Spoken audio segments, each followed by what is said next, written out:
Hola, ¿qué tal? Bendiciones, qué gusto en este jueves eucarístico, jueves ya 24 del mes de marzo. Estamos muy cerca ya de lo que es la celebración de la Semana Santa. Estamos acercándonos a esa experiencia tan cercana y tan bella como lo es justamente el encuentro sobre la reflexión de los misterios centrales de nuestra fe. Y es que hoy el texto del Evangelio nos presenta dos realidades muy interesantes y que vale la pena tener en consideración, cómo lo es el relato y una reflexión posterior en función de ella.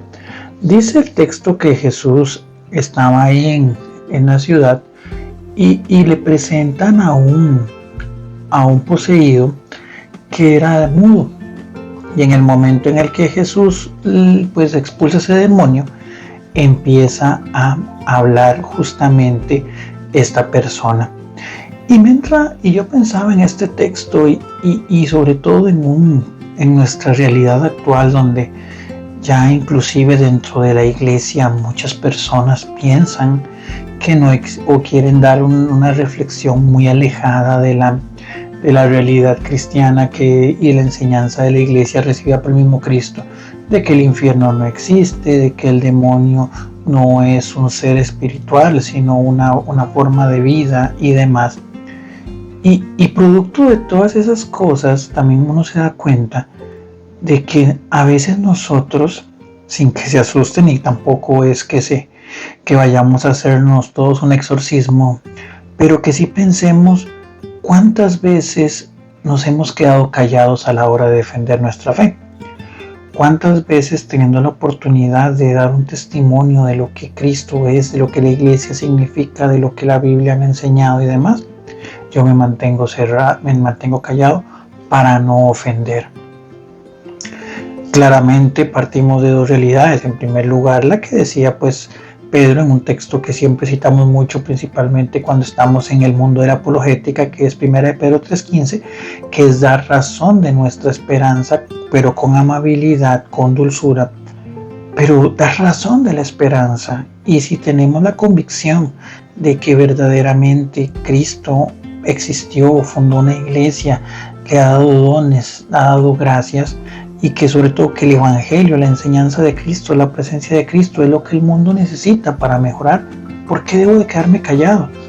Más en esta sociedad actual donde todos los principios cristianos y todo lo que tenga que ver con Dios quiere ser excluido. Entonces, esa es la primera reflexión que me viene, digamos, cuántas veces nosotros, movidos por esas engaños del maligno, que de hecho al final es lo que significa demonio en algunos casos, calumniador, engañador, nos hemos callado para no ofender, pero sí somos, pero sí vemos con mucho dolor y también sin mucha oposición de nuestra parte, como se burlan de nuestros signos, se burlan de nuestras creencias y nos quieren imponer maneras de pensar.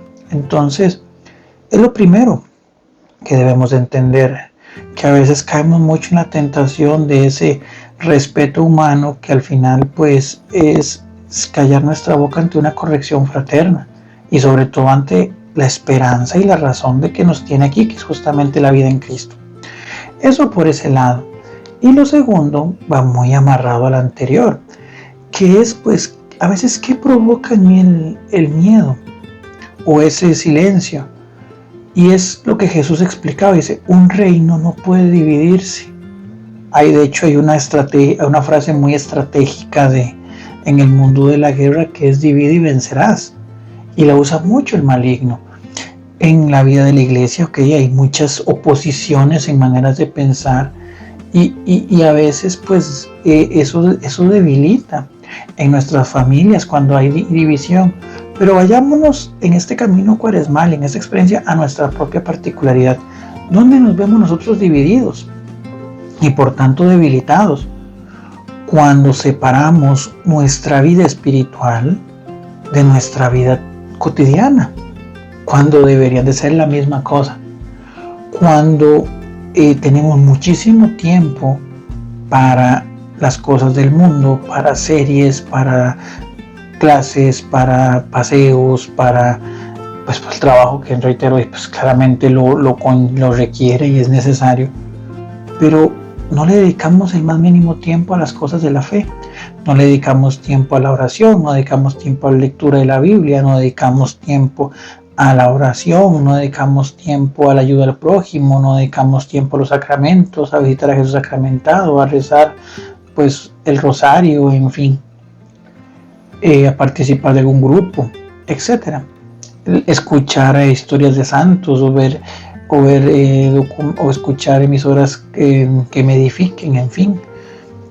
Entonces pasa lo que Jesús decía, o sea, cuando hay alguien fuerte, mejor dicho, cuando yo tengo mi casa fortalecida, pero llega alguien más fuerte, termina quitándome o termina sacándome.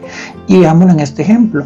Si yo me centro demasiado en las cosas, en este plano natural, en este plano del mundo, y descuido mi plano espiritual, no alimento, no fortalezco mi vida espiritual, ¿qué es lo que ocurre?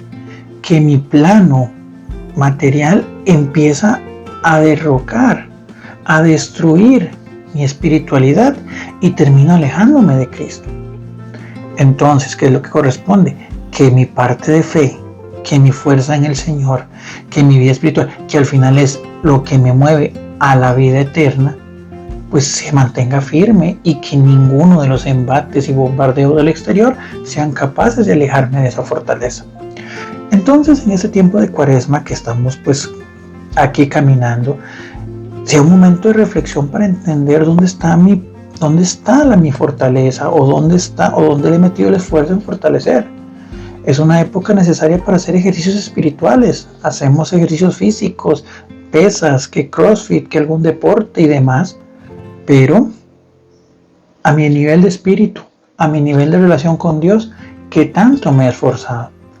Entonces pidámosle a Dios verdaderamente eso, esa capacidad de poder ciertamente fortalecer mi vida espiritual, que entender que eso no me limita o no es una restricción para poder vivir una vida terrena pues normal, pero sí aprendiendo que cuando a Cristo se le da el primer lugar, podemos vivir una vida santificada o en proceso de santificación, llena de su gracia.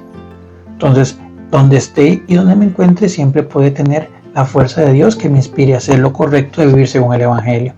Entonces, pidámosle a Dios la fuerza en primer lugar de poder vencer ese demonio de silencio que a veces me hace quedarme sin respuesta ante las ofensas de mi fe. Y por otro lado, fortalezcamos nuestra vida espiritual, porque estamos en guerra, en una guerra declarada, y el maligno hará todo lo posible para arrancarnos de las manos de Dios. Entonces, pues no cedamos nosotros, ni nos pongamos, como dicen, como señuelos fáciles para poder alejarnos de la santidad y de la vida eterna. Bendecido jueves.